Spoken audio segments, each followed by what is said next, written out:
साल 2024। नासिक के एक छोटे से परिवार की एक लड़की है रिया। बड़े बड़े सपने लेकर वो मुंबई के एक बहुत ही नामी गिरामी कॉलेज में एडमिशन लेती है। उसका बस एक ही मकसद था, खूब पढ़ाई करना और अपने परिवार को एक अच्छी जिंदगी देना। लेकिन उसे इस बात का जरा भी अंदाजा नहीं था कि उस कॉलेज की दीवारों के पीछे एक ऐसा गहरा राज छुपा हुआ है जो उसकी पूरी जिंदगी को पलट कर रख देने वाला था। तो आज की हमारी ये जो कहानी है वो एक सवाल के इर्द गिर्द घूमती है। क्या ये कहानी सिर्फ एक हॉस्टल के एक भूतिया कमरे की है, या फिर उन दो लड़कियों की जिनकी किस्मत उस एक कमरे से हमेशा हमेशा के लिए जुड़ गई थी?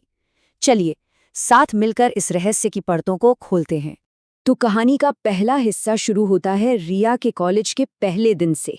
वो बहुत एक्साइटेड है एक नई शुरुआत को लेकर, पर उसे क्या पता था कि ये नई शुरुआत उसकी उम्मीद से कहीं ज्यादा खौफनाक होने वाली है।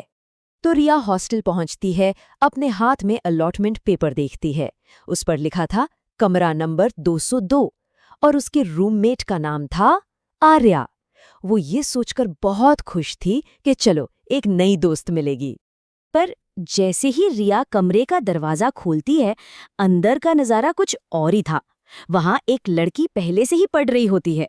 रिया को लगता है कि यही आर्या होगी, लेकिन वो लड़की अपना नाम अलीशा बताती है और कहती है कि आर्या तो 5 दिन पहले ही कमरा छोड़कर जा चुकी है। क्यों, ये किसी को नहीं पता था। रिया को ना अलीशा का बर्ताव शुरू से ही थोड़ा अजीब सा लगता है। वो एकदम चुपचाप रहती, किसी से घुलती मिलती नहीं थी। जब रिया ने उससे डिनर के लिए पूछा तो अलीशा ने साफ मना कर दिया, बोली मैं खा चुकी हूँ, मुझे पढ़ना है। तो बेचारी रिया को पहले दिन अकेले कैंटीन जाना पड़ा। कैंटीन में रिया की कुछ नई दोस्त बनती हैं। बातों ही बातों में वो जिक्र करती है कि उसका अलॉटमेंट तो आर्या नाम की लड़की के साथ हुआ था, और ये सुनते ही टेबल पर एकदम सन्नाटा छा जाता है। उसके दोस्त उसे डराते हुए कहते हैं, उसका नाम मत लेना दोबारा, उसकी हिस्ट्री बहुत खतरनाक है। और अब कहानी उस मोड़ पर आती है जहां से असली डर, असली खौफ शुरू होता है। रिया की वो पहली रात, जो एक यादगार रात होनी चाहिए थी, वो एक ऐसे डरावने सपने में बदल जाती है जिसे वो कभी भुला नहीं पाएगी। उस रात रिया के साथ जो हुआ वो किसी के भी होश उड़ा दे। देर रात पहले तो कॉरिडोर से किसी लड़की के चीख चीख कर रोने की आवाज आती है। जब वो कमरे में आती है तो अलीशा डरी हुई उससे पूछती है, तुमने भी उसे देखा है ना? और फिर आधी रात को उनके बंद दरवाजे पर कोई जोर जोर से पीटने लगता है। रिया का दिल दहल जाता है। उसे पक्का यकीन हो जाता है कि बाहर आर्या की आत्मा है। अगली सुबह जब रिया हिम्मत करके रात की घटनाओं के बारे में पूछती है तो अलीशा उसे गुस्से में चुप करा देती है। वो कहती है, उसके बारे में बात मत करो, वो एक शैतान है, अगर हमने उसके बारे में बात की तो अगला नंबर हमारा होगा। रिया अब इस पहेली में बुरी तरह से फंस चुकी थी। एक तरफ अलीशा का डरावना बर्ताव और दूसरी तरफ आर्या का ये अनसुलझा रहस्य। उसे अब हर हाल में सच्चाई का पता लगाना ही था। रिया की दोस्त तनीषा उससे एक दिन बताती है कि उनके फ्लोर पर एक कमरा है, कमरा नंबर 202, जिसे जंजीरों से बांध कर रखा गया है क्योंकि वो हॉन्टेड है। ये सुनकर रिया के तो होश ही उड़ जाते हैं, क्योंकि कमरा नंबर 202 में तो वो खुद रहती है। वो तनीषा को बताती है कि नहीं, जंजीरों वाला कमरा 200 नंबर है, 202 नहीं। अब ये पहेली और भी ज्यादा उलझ जाती है। एक दिन कैंटीन में बैठे बैठे रिया की नजर एक बड़ी अजीब सी लड़की पर पड़ती है। फटे पुराने कपड़े पहने वो एक अंधेरे स्टोर रूम से रिया को इशारे से बुला रही थी। पर जैसे ही रिया अपने दोस्त को दिखाने के लिए मुड़ती है, वो लड़की वहां से गायब हो चुकी थी। और फिर कुछ ही देर बाद हॉलवे में जोरों का हंगामा मचता है। अस्पताल के कुछ लोग उसी लड़की को जबरदस्ती खींच कर ले जा रहे होते हैं।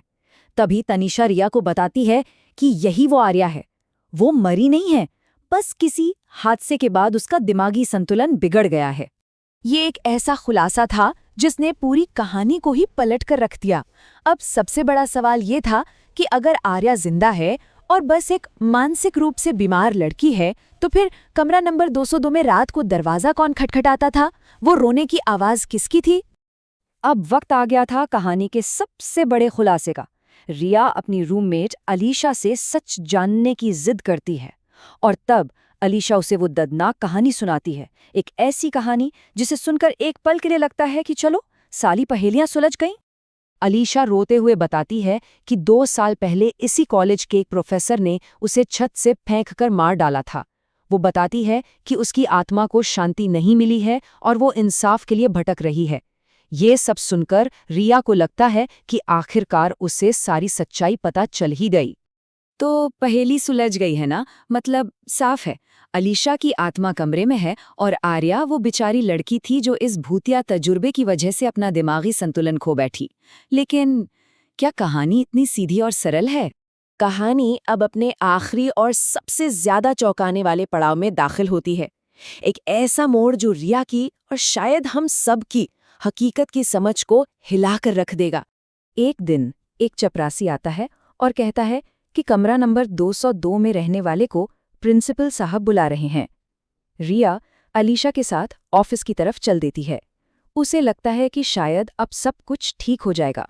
ऑफिस में प्रिंसिपल रिया से कहते हैं कि उसे कमरा बदलना होगा। जब रिया कहती है ठीक है सर, हम दोनों शिफ्ट हो जाएंगे, तो प्रिंसिपल उसे बीच में ही टोकते हैं। वो कहते हैं हम दोनों कौन, ये कमरा तो सिर्फ तुम्हें अलॉट हुआ है, आर्या के जाने के बाद से यहाँ कोई और रजिस्टर ही नहीं है।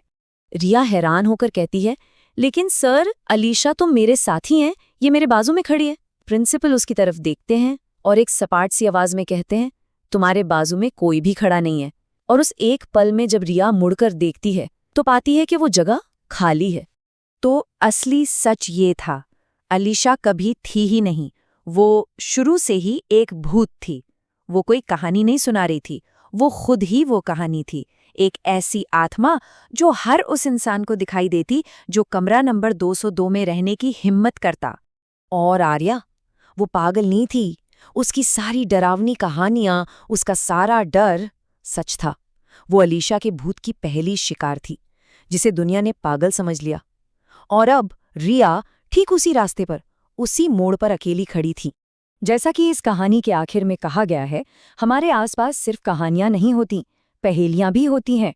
अब ये रिया पर था या शायद हर उस इंसान पर जो ऐसी किसी स्थिति में फंस जाए कि या तो वो उन पहेलियों को सुलझा दे या फिर खुद उन पहेलियों का एक हिस्सा बनकर रह जाए।